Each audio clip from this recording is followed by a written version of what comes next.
Hi everyone, welcome to Plant Things with Michelle. I'm Michelle and today we're going to be talking about the easiest beginner houseplants for the person that's just starting to get into collecting different plants.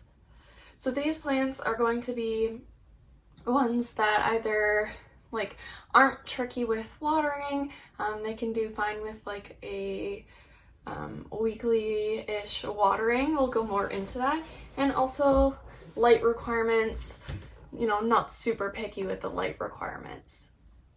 So I have a little notebook here, so if I'm looking down, that's what I'm doing, because I can't just remember all of the plants off the top of my head, but I've got 10 beginner houseplants.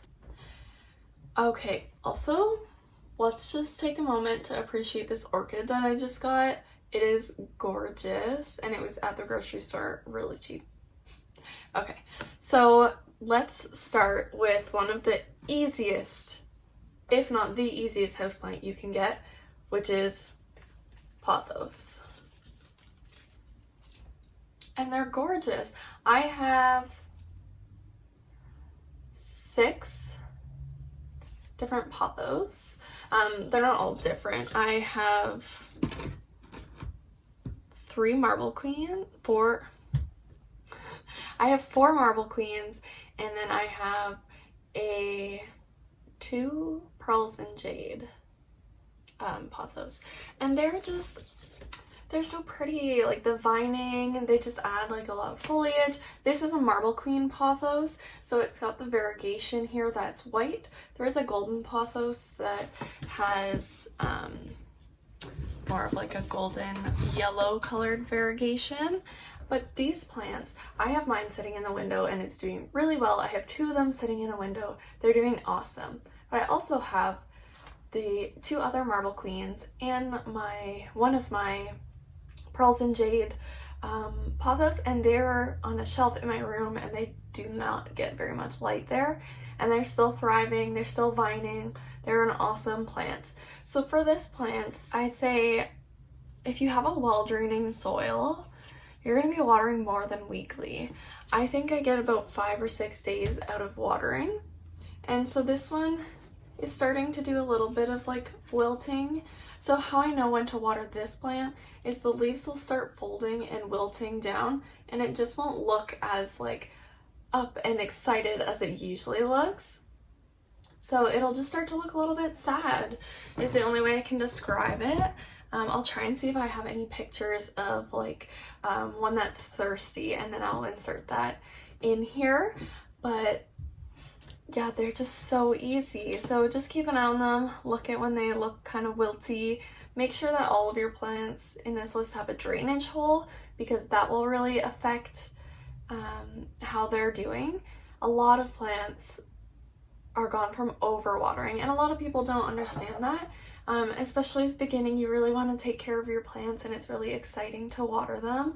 I still love watering my plants, which is why I feel like I have to get so many so that I can water them.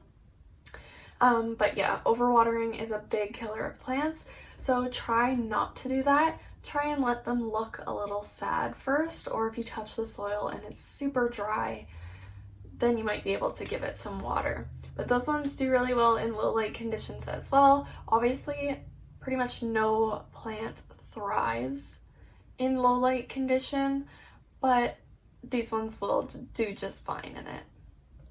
The next plant I have on this list is the African violet, a plant that most people have. It's super easy to care for. You get really beautiful flowers, and they're really inexpensive. This was $4, I think, Canadian.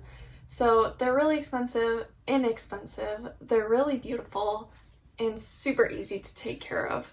So I have these little trays under all my plants, and I just bottom water this plant once a week. So you don't want it to get too dry.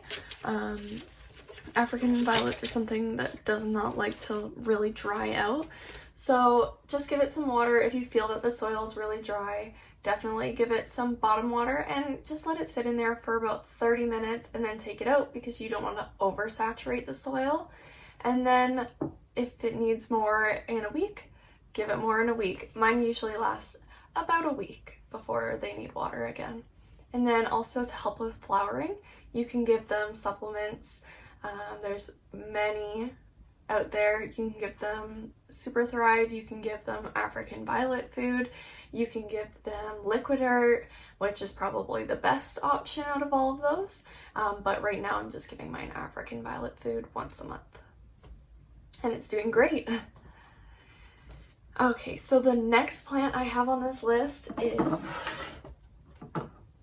my Alocasia Polly, and she just put out this huge, beautiful new leaf since the last video, which I think was 2 weeks ago when she was last in a video.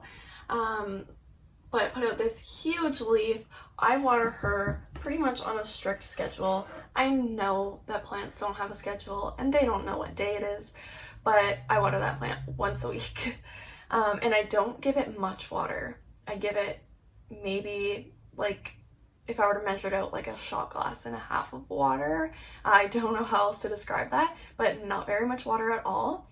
And she also gets just really bright, like right at the window, bright indirect light with maybe an hour of direct light on 1 or 2 leaves. These plants don't do well with direct light, so don't put it in like a south window or anything, but they do really well with bright indirect light. Water it once a week, don't give it too much water, and it will just put out these huge new leaves for you. And it's absolutely gorgeous. Like, it just looks so interesting. I love Alocasia for that reason.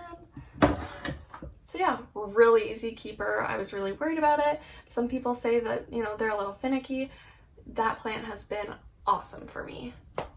And it was one of the like first ones I got. Okay, so the next plant, I have a small version.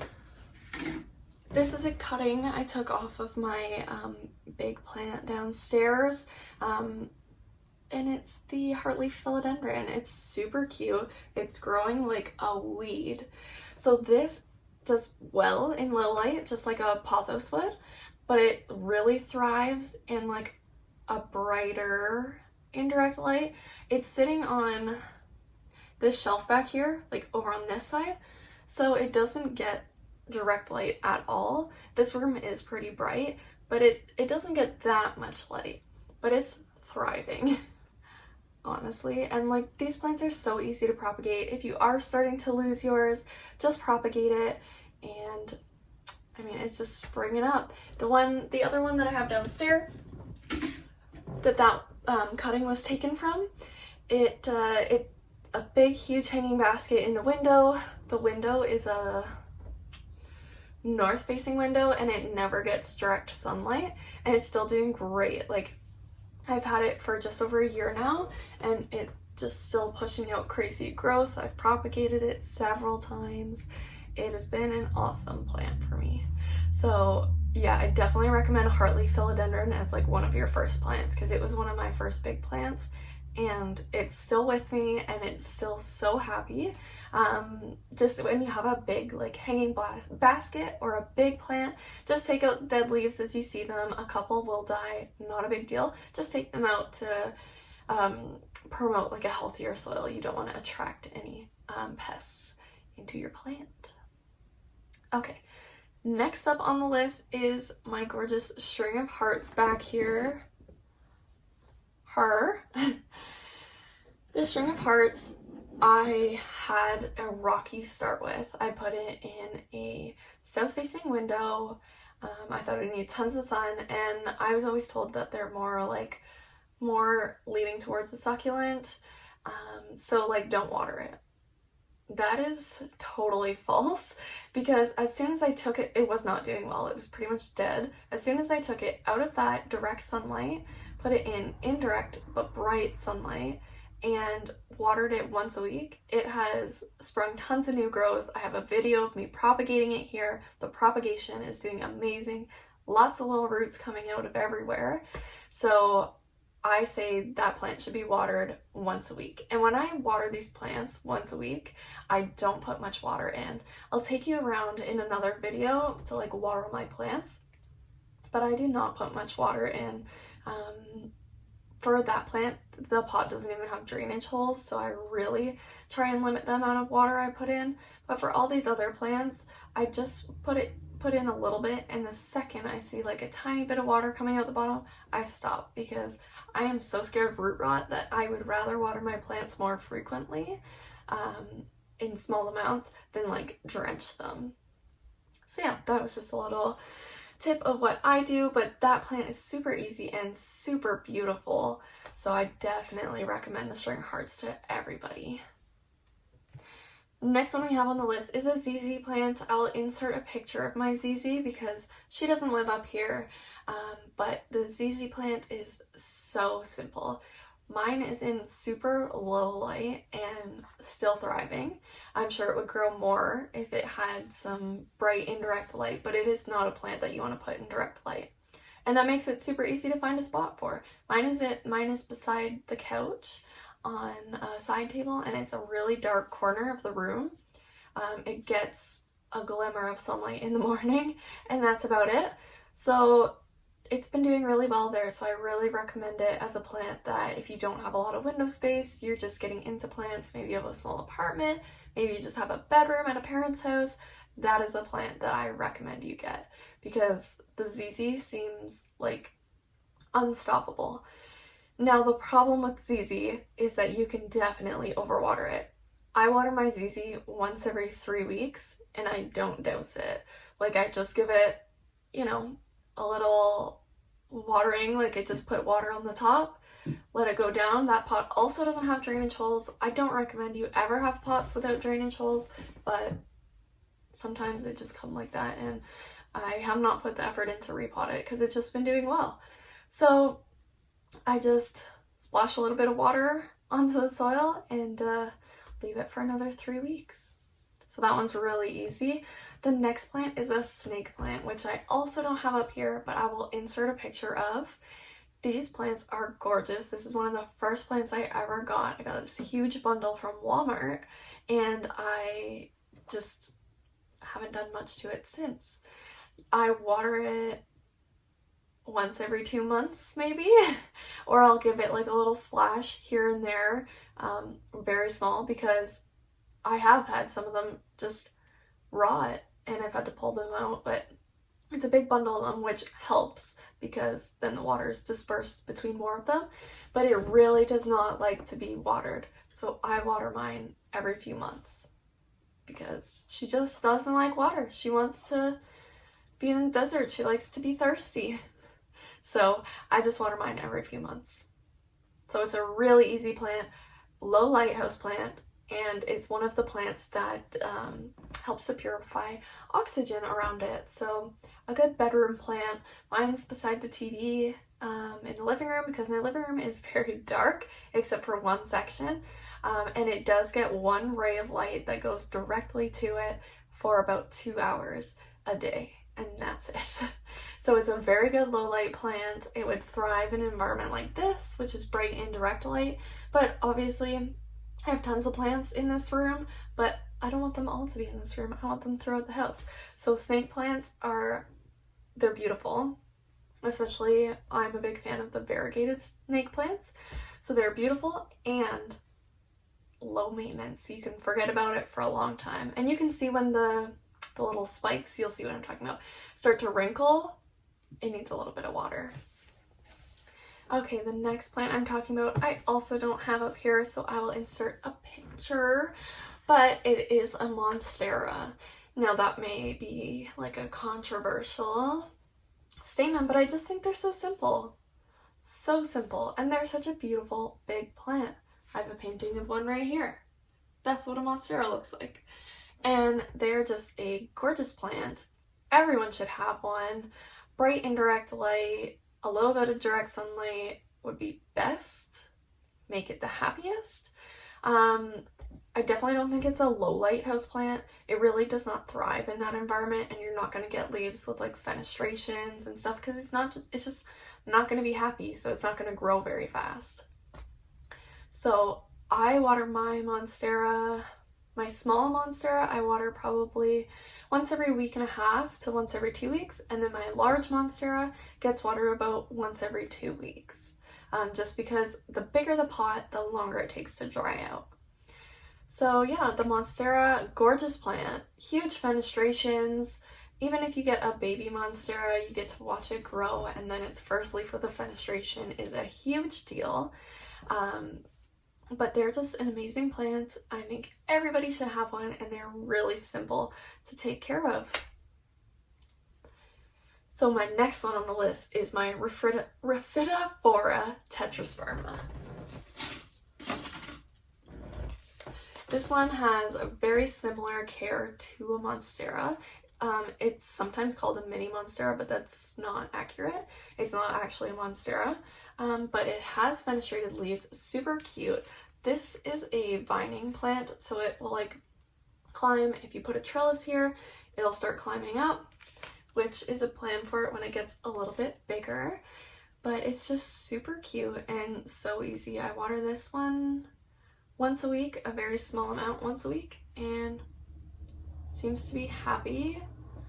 It's got these cute little fenestrations. I feel like there was one that was like double fenestrated, which, yeah. So this is one of the newest leaves, and it's got, I don't know if you can tell. Let me get it out here. So I don't know if that's gonna focus or not, but it's got little holes and fenestration, so that's super exciting. But then this leaf came out with nothing, so we'll just see how it goes. But I love this plant, super easy to take care of. It just gets kind of indirect light. I wouldn't say it's very bright, like in the morning it's kind of bright, but it just hangs out there and loves life and is growing great for me.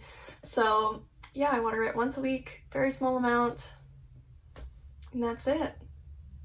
And then the next plant is going to be super controversial because everybody says that this plant is super difficult to take care of, and it's not.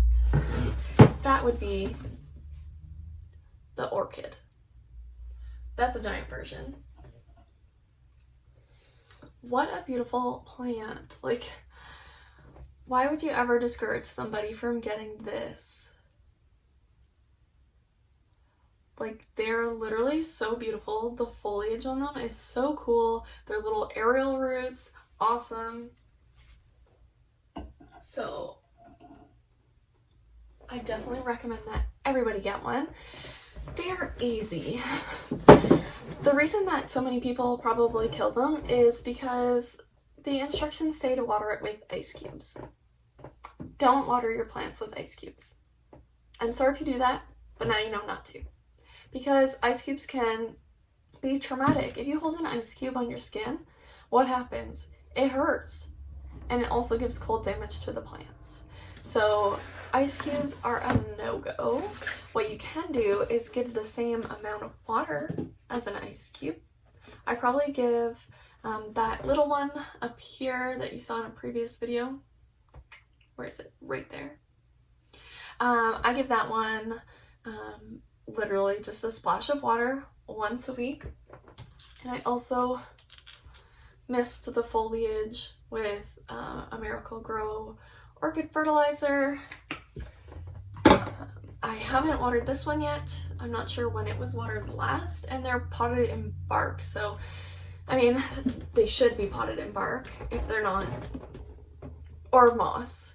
But if they're in soil, definitely get your plant out of soil right away. They do not like to be in soil. That's not how they are in their natural environment. They grow like holding onto trees and stuff. So bark, on pieces of log, whatever. Just make sure they're not in soil. But yeah, just give it a little bit of water. If it says an ice cube, maybe give it an ice cube's worth of water. But do not give it an ice cube. The tag on this one, like I just bought this one yesterday, the tag on it said 3 ice cubes a week. So I'm going to give it the equivalent. Also 3 ice cubes sounds like a lot, so I'm probably going to give it like the equivalent of 2 ice cubes a week. And also with these ones, all the other plants that I listed don't really care what kind of water you give it. These ones do. You gotta give these ones spring water, distilled water, or filtered water. I water all my plants with a Brita, which, like, you really should use filtered water. The only other picky one is African Violet that I listed, but orchids definitely need filtered water.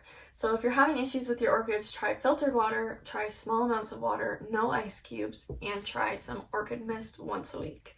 And see if you get any better results. These guys love bright light. They do not want direct light. However, that can damage the flowers. The flowers will fall off sooner, but they want really bright environment. And so they are definitely not a good low light plant. And if you have them in a low light area, maybe think of getting a lamp with a grow light. And then you can have it wherever you want it and just put the lamp on. That's what I'm planning on doing for my bedroom, because beside my bed is like no light. But yeah, this is a very easy plant to take care of. Beautiful blooms. Blooms last about 4 to 6 weeks and then they're gone, but they can definitely come back with the right care, and they're cute even without the blooms. The little one that I have up here, super cute, and it doesn't have blooms right now. So yeah, that is my list of the top 10 easiest beginner houseplants. If you have more easy houseplants, list them below.